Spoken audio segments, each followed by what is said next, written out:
지난해 8월 분당 서현역 일대에서 최원종이 휘두른 흉기에 2명이 숨지고 12명이 다쳤습니다. 곧바로 이틀 뒤 인천에서 여성 10명을 살해하겠다는 글을 올린 작성자가 검거됐고, 관심 받으려고 글 올리신 거 맞나요? 죄송합니다. 왜 여성만 범행 대상으로 했죠? 죄송합니다. 약 2달 동안 300명이 육박하는 테러 예고글 작성자가 검거됐습니다. 이후 줄어들긴 했지만 한 민간 사이트 취합 결과 지난 6월까지 11달 동안 176건으로 이틀에 한 번꼴이나 됐습니다. 지난 18일에는 서현역에서 2정거장 떨어진 야탐역 인근에서 30명을 살해하겠다는 글이 올라왔고, 예고했던 23일 별다른 사건은 없었지만 경찰력 120명이 동원되는 등 시민들은 불안에 떨었습니다. 작년에도 서현에서 그런 일이 있었다 해가지고 조금 불안하기는 했었어요. 확실히 많이 줄기도 하고. 최근 서울 대치동과 강원대에서도 테러 예고글이 올라왔고 작성자들이 바로 붙잡혔지만 야탐역 게시글은 아직 작성자의 신원도 파악하지 못하고 있습니다.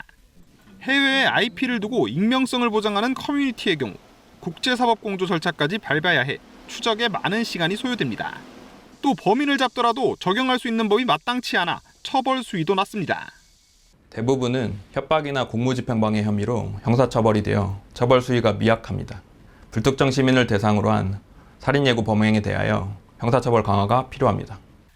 앞서 이런 테러 예고글 작성자를 처벌할 공중협박죄 신설이 추진됐지만 지난 국회 임기가 종료되면서 자동 폐기됐습니다.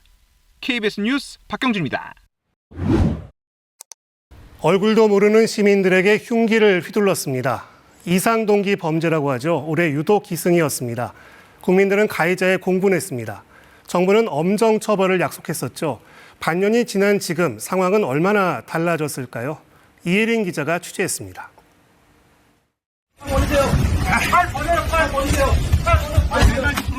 7월의 어느 금요일 오후, 서울 신림역 인근에서 조선이 휘두른 흉기에 20대 남성이 목숨을 잃었습니다. 왜 그러셨습니까? 죄송합니다. 서현역 인근에선 최원종이 차로 사람들을 들이받고 흉기를 휘둘렀습니다. 2명이 숨지고 12명이 다쳤습니다. 사상자가 4명이나 발생했는데 죄책감 느끼시나요?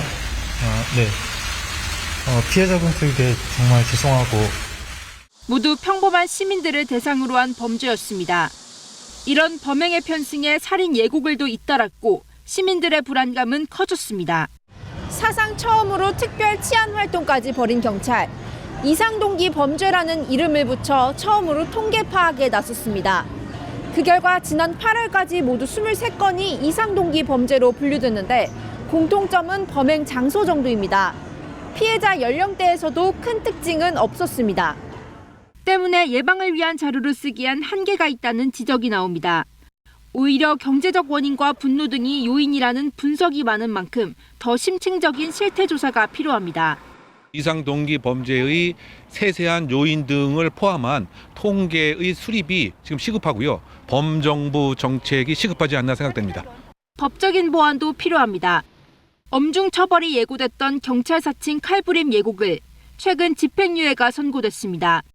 다른 사건들도 비슷합니다.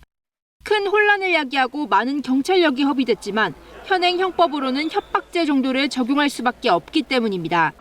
이를 보완하기 위해 공중협박죄 신설을 위한 형법 개정안이 발의됐지만 여전히 국회에 계류돼 있는 상태입니다. KBS 뉴스 이혜린입니다.